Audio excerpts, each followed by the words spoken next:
जय श्री राम, जय हनुमान संकट मोचन कृपा निधान। आज जो है हम लोग गीता के अध्याय 3 के 1 से लेके 11 तक का जो है पहले संस्कृत में फिर हिंदी में उसका अनुवाद सुनेंगे।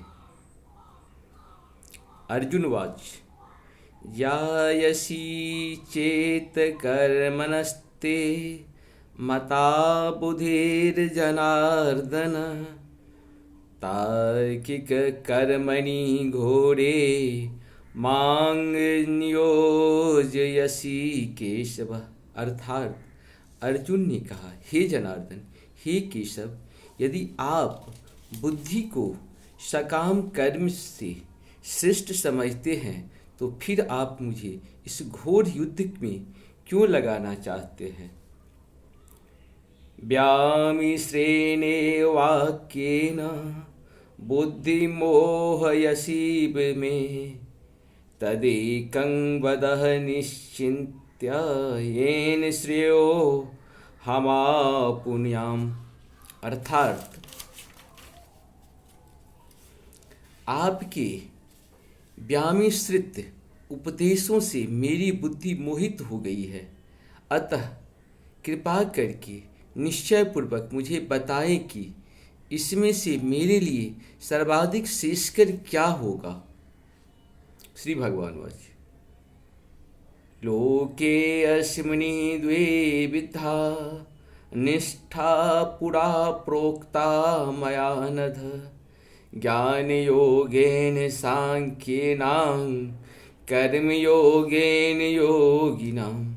अर्थात श्री भगवान ने कहा, हे निष्पाप अर्जुन, मैं पहले ही बता चुका हूँ कि आत्मा साक्षात्कार का प्रयत्न करने वाले दो प्रकार के पुरुष होते हैं।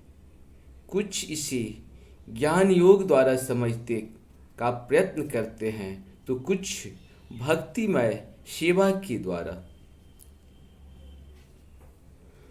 नौ कर्माणामना रंभानेर्कर्मे पुरुषो श्रुते नो च संन्यासनादेव सिद्धि समाधि गच्छति। अर्थात न तो कर्म से विमुख होकर कोई कर्म फल से छुटकारा पा सकता है और न केवल संन्यास से सिद्धि प्राप्त की जा सकती है। न हि काश्चित् क्षणमपि जातो तिष्ठत्य कर्म कृत कार्यते ह्रवशः कर्म सर्व प्रकृति जे गुण। अर्थात प्रत्येक व्यक्ति को प्रकृति से अर्जित गुणों के अनुसार विवश होकर कर्म करना पड़ता है, अतः कोई भी एक क्षण भर के लिए भी बिना कर्म किए नहीं रह सकता। कर्मेन्द्रियाणि संयम्य यो आस्ते मानसा स्मरन् इंद्रियार्थान् विमूढ़ात्मा मिथ्याचार स उच्यते।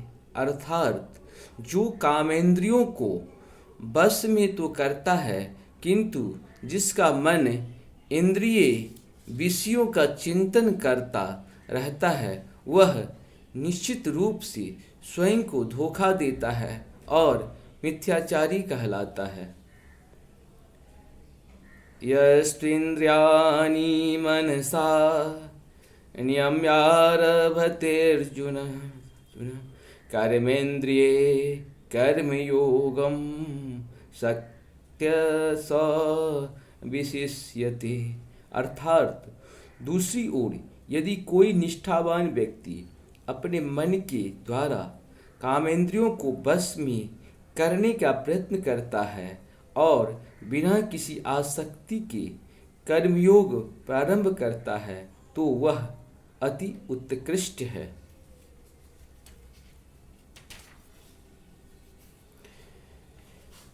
नियतं कुरु कर्म त्वं कर्म ज्यायो अकर्मणः शरीरयात्रापि चौतेन प्रसिद्धेद कर्मणः। अर्थात अपना नियत कर्म करो, क्योंकि कर्म न करने की अपेक्षा कर्म करना श्रेष्ठ है।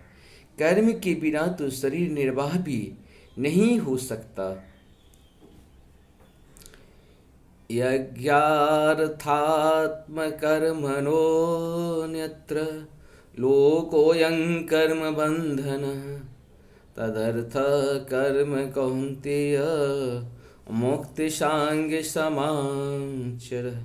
अर्थात श्री विष्णु के लिए यज्ञ रूप में कर्म करना चाहिए, अन्यथा कर्म के द्वारा इस भौतिक जगत में बंधन उत्पन्न होता है। अतः हे कुंती पुत्र, उनकी प्रसन्नता के लिए अपने नियत कर्म करो, इस तरह तुम बंधन से सदा मुक्त रहोगे। सह यज्ञा प्रज्ञा सृष्टा पुरोवाच प्रजापति अनेन प्रसविष्य ध्वमेश वो शिष्ट कामधुक। अर्थात सृष्टि के प्रारंभ में समस्त प्राणियों के स्वामी ने विष्णु के लिए यज्ञ सहित मनुष्यों तथा देवताओं की संततियों को रचा और उनसे कहा कि तुम इस यज्ञ में सुखी रहो, क्योंकि इसके करने से तुम्हें सुखपूर्वक रहने तथा मुक्ति प्राप्त करने के लिए समस्त वांछित वस्तुएं प्राप्त हो सकेगी। देवान भावयतानेन ते देवा भवयन्तु वः परस्पर भावयन्तः श्रेय परवापस्ततः। अर्थात यज्ञों के द्वारा प्रसन्न होकर देवता तुम्हें भी प्रसन्न करेंगे और इस तरह मनुष्यों तथा देवताओं के मध्य सहयोग से सबों को संपन्नता प्राप्त होगी। इसमें अर्जुन जो है सो भगवान कृष्ण से यही कह रहे हैं कि आप जो है सो हमें इस पाप में क्यों लगा रहे हैं, क्योंकि युद्ध अगर हम करेंगे तो इससे हमारे द्वारा बहुत सारे अपने परिवारजनों का वध होगा, इससे बहुत पाप होगी। लेकिन भगवान यहाँ कृष्ण ये कहते हैं कि आपको कर्म करना है। कर्म आप पुण्य का भी कर सकते हैं, अपुण्य का भी कर सकते हैं, और ये कर्म जो है आपका पुण्य का कर्म है, क्योंकि यहाँ पे जो भी आपके विरोध में युद्ध में खड़े हैं वो कहीं न कहीं पाप का साथ दे रहे हैं, और पाप को बर्दाश्त करना भी कहीं न कहीं हम सबों को पाप में ही धकेलता है। इसीलिए पाप के साथ कोई भी खड़े हो तो उसके अगेंस्ट युद्ध करने में किसी तरह का पाप नहीं है, और भगवान कृष्ण इसी के लिए अर्जुन को मना रहे हैं, और अर्जुन अपनी सवाल करते हैं और भगवान कृष्ण न्यायपूर्वक उसका जवाब देते हैं। नमस्कार।